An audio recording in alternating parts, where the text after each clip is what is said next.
Hello students, this is Ankit Tiwari from arise academy. जैसा कि आप जानते हैं कि इसके पहले भी हमने एक सीरीज चालू किया था जिसमें स्टूडेंट्स आके अपने कुछ लेक्चर्स देते थे, अपने टॉपिक्स को एक्सप्लेन करते थे। वैसे ही हमारी एकेडमी से एक और स्टूडेंट जिसका नाम है तमन्ना, वो आई है और आज आप लोग के सामने एक चैप्टर जिसका नाम है ग्रेविटेशन वो एक्सप्लेन करने वाली है।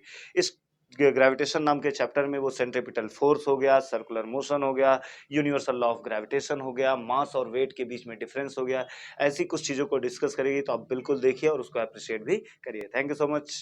Hello guys, myself Tamanna Siddiqui from standard 10th. I am studying in Arise Academy.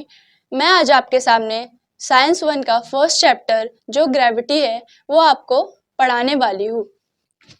जैसा कि मैंने आपको इंट्रोडक्शन में बोला था कि मैं आज आपको साइंस 1 का ग्रेविटेशन जो चैप्टर है वो पढ़ाने वाली हूँ।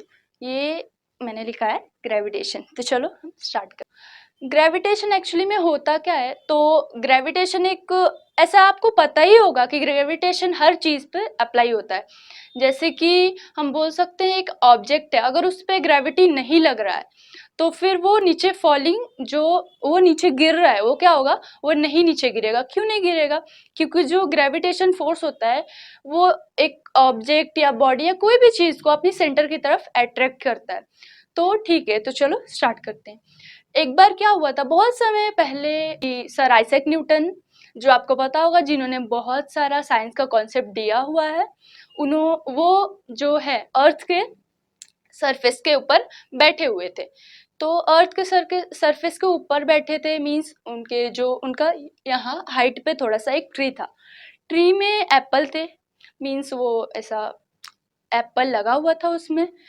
एप्पल ये जैसे कि आपको दिख रहा है, मैंने डायग्राम बनाया है। यहाँ पे ट्री है, फिर यहाँ पे सर आइजैक न्यूटन बैठे हुए, ये सरफेस है अर्थ का, और ये सब एप्पल्स है। तो एक दिन जब वो बैठे हुए थे उस पे, तो क्या हुआ कि जो एक एप्पल है वो नीचे गिर गया।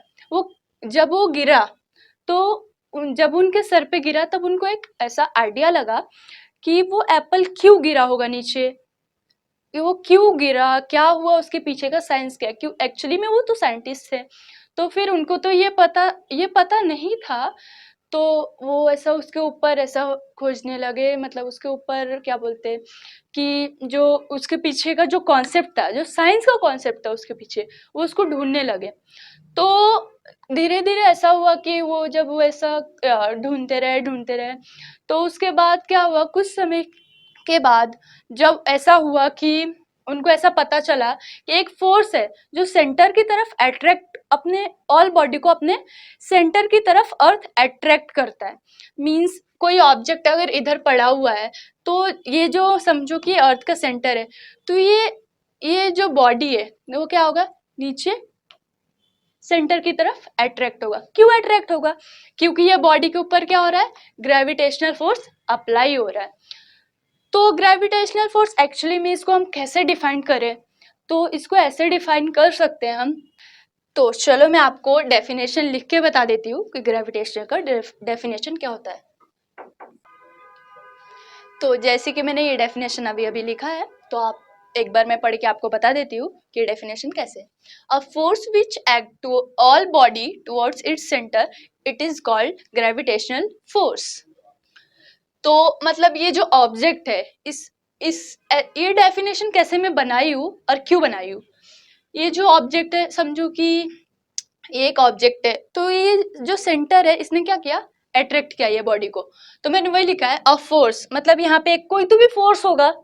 अ फोर्स विच अट्रैक्ट, मतलब जो अट्रैक्ट कर रहा है, किसको अट्रैक्ट कर रहा है, ऑल बॉडी, मतलब इधर इधर किधर भी कितने भी बॉडी होंगे तो उसको क्या करेगा, वो अट्रैक्ट करेगा टुवर्ड्स इट्स। यहाँ पे इसका सेंटर है तो क्या करेगा, सेंटर के पास इसको अट्रैक्ट करेगा। तो इसको हम क्या बोलते हैं, ग्रेविटेशनल फोर्स। तो अब तक हमने क्या देखा, ग्रेविटी और ग्रेविटेशनल फोर्स। तो अब हम स्टार्ट करते हैं उसके आगे का जो है फोर्स एंड मोशन। फोर्स क्या होता है, जैसे कि एक ऑब्जेक्ट एक जगह पे रुका है, अगर उसके ऊपर अगर कोई फोर्स या फिर कोई अगर उसको ऐसा खींच रहा है नहीं, या फिर कोई ऐसे धक्का दे रहा है नहीं, तो उधर से वो जाएगा किधर, नहीं जाएगा। वो क्यों नहीं जाएगा, क्योंकि उसके ऊपर क्या हो रहा है, फोर्स नहीं लग रहा है।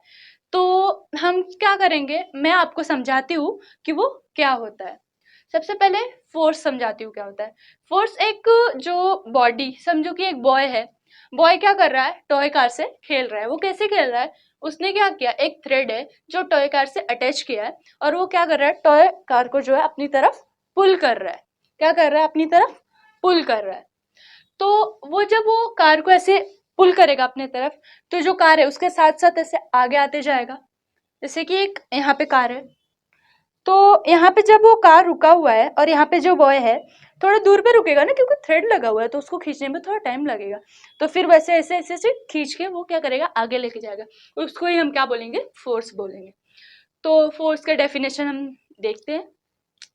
A force is an influence that can change the motion of an object. Force एक ऐसा क्या बोलते हैं चीज होता है जो चेंज कर देता है मोशन एक ऑब्जेक्ट का। तो ये जो बॉय है उसने क्या किया, वो थ्रेड की हेल्प से, जो उसने कार को अटैच किया था उसकी हेल्प से, वो जब वो थ्रेड को खींच रहा था तो उसने क्या किया, चेंज कर दिया उसका मोशन। तो यही था हमारा फोर्स। अब हम आगे वाले पे जाते हैं, मोशन पे। तो जैसे कि मैंने बोला था कि चलो मोशन को स्टार्ट करते हैं। मोशन क्या होता है कि अगर हम यहाँ पे रुके हुए हैं, तो अगर हमको इसके मतलब यहाँ पे अगर रुके हैं, तो अगर हम यहाँ से यहाँ गए तो हमारा क्या हुआ, इतने दूर का मोशन हुआ। इतने दूर का मोशन जब हुआ तो कैसे हुआ, जब हम यहाँ से और यहाँ तक चले तो हमारा जो पोजीशन है वो क्या हुआ, चेंज हुआ। किसके रिस्पेक्ट में चेंज हुआ, वो टाइम के रिस्पेक्ट में चेंज हुआ। तो जैसे कि एक यहाँ पे मैंने डायग्राम जो बनाया है, इसमें मैंने ये बताया है कि जो एक कार है, वो कार, ये जो मैन है वो क्या कर रहा है, ड्राइव कर रहा है। तो ये जो कार है वो क्या हो रहा है, टाइम के रिस्पेक्ट में आगे जा रही है। क्या कर रही है, आगे जा रही है। तो मोशन वही होता है कि कुछ नहीं, बस जैसे कि कार है तो वो आगे जा रही है, जैसे कि हम भी ऐसे नॉर्मली ऐसे चलते हैं, या फिर कोई भी क्या बोलते हैं चाइल्ड चलता है, या कोई भी कुछ भी जो एक पोजीशन से दूसरी जगह जाता है टाइम के रिस्पेक्ट में, उसको हम क्या बोलते हैं, मोशन बोलते हैं। तो इसका डेफिनेशन ऐसे होगा, the change of position of an object with respect to time. तो अभी तक हमने क्या क्या कंप्लीट कर लिया पढ़ के, ग्रेविटी, फोर्स एंड मोशन। तो अभी हम स्टार्ट करेंगे सर्कुलर मोशन। तो सर्कुलर मोशन क्या होता है वो हम जानेंगे। तो हमारे एक ये क्या है, सर्कल है, और सर्कल के ऊपर एक पार्टिकल है जो क्या करेगा, इसके ऊपर घूमेगा।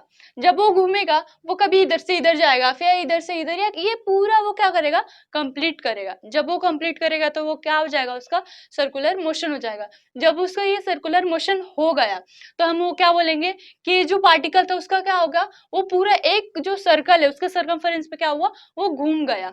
तो ऐसा मैं इसका आपको डेफिनेशन बता देती हूँ, इसका डेफिनेशन क्या होगा। Motion of a particle along the circumference of circle, it is called circular motion. Means ये जो पार्टिकल है वो क्या किया, इधर से ये मोशन किया, मतलब यहाँ से अपना टाइम के रिस्पेक्ट में अपना जो प्लेस है वो क्या किया, उसने चेंज किया। वो पहले तो यहाँ पे था, कुछ टाइम लगा उसको जब वो यहाँ गया, फिर और कुछ टाइम लगा होगा जब वो यहाँ से यहाँ गया, और कुछ टाइम लगा होगा जब उसने पूरा सर्कल कंप्लीट किया। मीन्स वो क्या होगा, टाइम के रिस्पेक्ट में उसने क्या किया, अपना जो प्लेस है वो चेंज किया। तो ये आपको ये देख के पता ही चल गया होगा कि ये क्या है एक्चुअली। तो मैं आपको फिर भी बता देती हूँ क्या है। तो मैं पहले, ये तो एग्जाम्पल्स है, मैं ये अभी एग्जाम्पल के वो क्या बोलते हैं डायग्राम लिए है, लेकिन हम क्या करेंगे, पहले मैं आपको समझा देती हूँ कि एक्चुअली में सेंट्रीपिटल फोर्स होता क्या है, डेफिनेशन क्या होता है।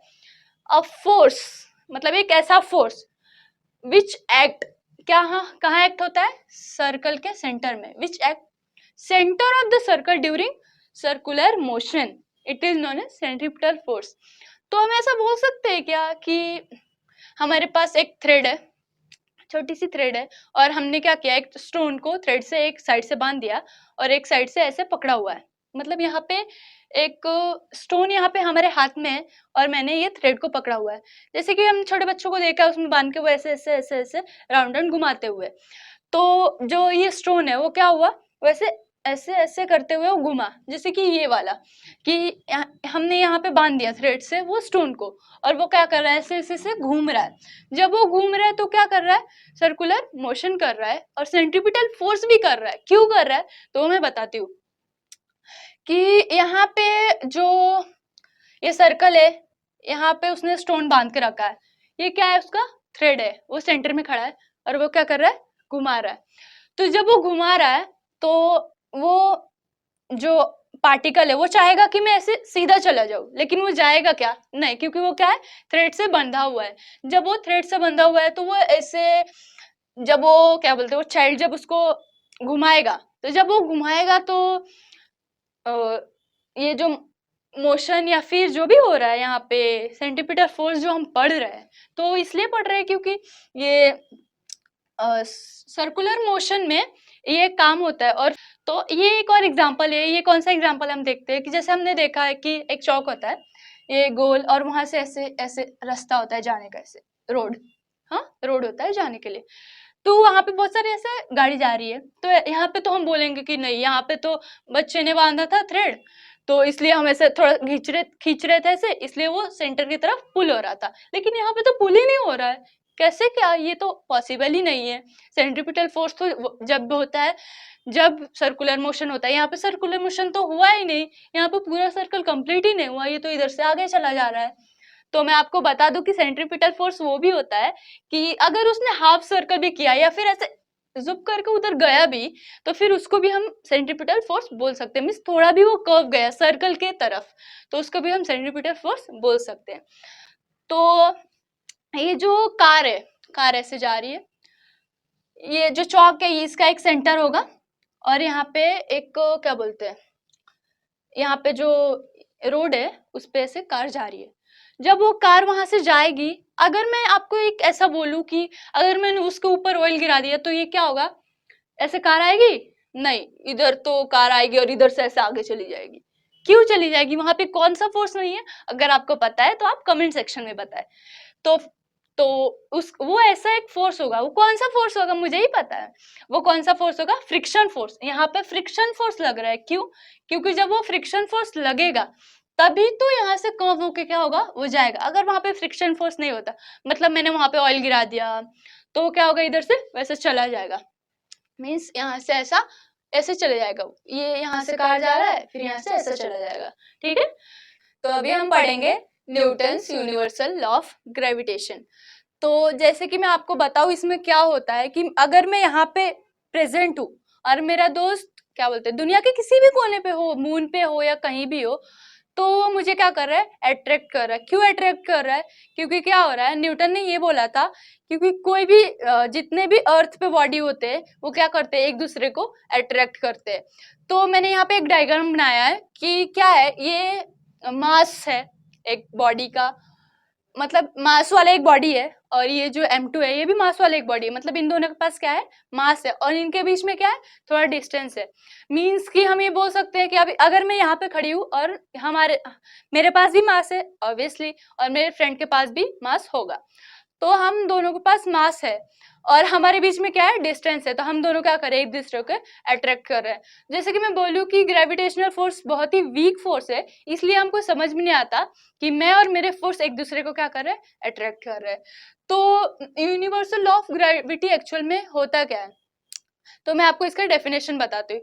If two body having some masses, मतलब इनके पास क्या है, कुछ mass, and separated by some distance, उनको ऐसे सेपरेट किया गया कुछ डिस्टेंस पे, सेपरेटेड बाय सम डिस्टेंस, तो वो क्या करेंगे, they will attract each other, तो एक दूसरे को क्या करेंगे, एक दूसरे के तरफ अट्रैक्ट करेंगे each other at a force of attraction. वो फोर्स कौन सा होगा, attraction, and that force is directly proportional to product of their masses. वो जो उनका जो मास का प्रोडक्ट है उसमें क्या होगा, inversely proportional, sorry directly proportional होगा, और क्या बोलते हैं जो उसका डिस्टेंस का स्क्वायर है वो क्या होगा, इनवर्सली प्रोपोर्शनल होगा।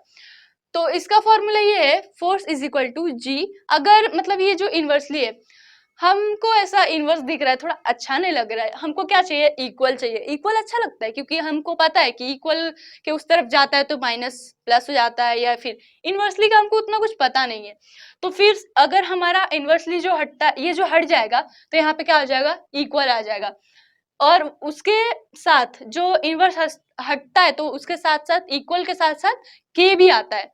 के क्यों आता है, क्योंकि वो कांस्टेंट, सॉरी जी आता है, जी क्या होता है, क्योंकि वो कांस्टेंट होता है, ये जी क्या बोलते हैं, कैपिटल जी आता है।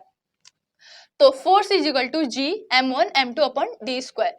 फोर्स जो क्या बोलते हैं Newton's universal law of gravity है, इसका फॉर्मूला है। मीन्स ये जो फोर्स है हम दोनों के बीच में क्या है, हम अट्रैक्ट कर रहे हैं, मीन्स तो कोई तो फोर्स से अट्रैक्ट करते होंगे हम दोनों एक दूसरे को। तो फिर जब अट्रैक्ट कर रहे हैं तो ये मास मेरा है, मेरे बॉडी का मास है, उसके बॉडी का मास है, अपॉन इन दोनों के बीच में क्या है, सॉरी इन दोनों के बीच में क्या है, मल्टीप्लीकेशन है, और उसके नीचे डी स्क्वायर। मीन्स हमारे जो जितने भी डिस्टेंस पे हैं उसका हम क्या करेंगे, डी स्क्वायर करेंगे। मीन्स समझो कि 2 किलोमीटर है तो 2 का स्क्वायर, मतलब स्क्वायर करना है, तो डी स्क्वायर। तो F is equal to G m1 m2 upon D square, यही होता है यूनिवर्सल लॉ ऑफ ग्रेविटी। अभी तक हमारे इतने सारे कॉन्सेप्ट हो गए, तो अभी हम स्टार्ट करते हैं एक और नया कॉन्सेप्ट जिसका नाम है मास और वेट। तो मास और वेट होता क्या है, मास जो होता है actual matter present in body होता है, और जो वेट होता है वो क्या होता है, प्रोडक्ट ऑफ मास और ग्रेविटेशनल फोर्स। मीन्स जो मास होता है वो हर जगह क्या होगा, कांस्टेंट होगा, क्योंकि वो तो actual matter present in body है ना। और जो वेट होगा वो क्या होगा, चेंज होगा ग्रेविटेशनल फोर्स से, क्योंकि अगर हम मून पे जाते हैं वहां पे तो ग्रेविटी अलग होगा, अगर हम अर्थ पे है तो ग्रेविटी अलग होगा। तो प्रोडक्ट है, मास तो कांस्टेंट रहेगा, और ग्रेविटी की वजह से क्या होगा, वो चेंज होगा। तो mass is a scalar quantity, जो मास होता है वो स्केलर क्वांटिटी होता है, और जो वेट होता है वो वेक्टर क्वांटिटी होता है। ये मेरा ग्रेविटी के ऊपर लेक्चर था। आई होप आपको अच्छा लगा। अगर आपको अच्छा लगा तो like share and subscribe. Bye.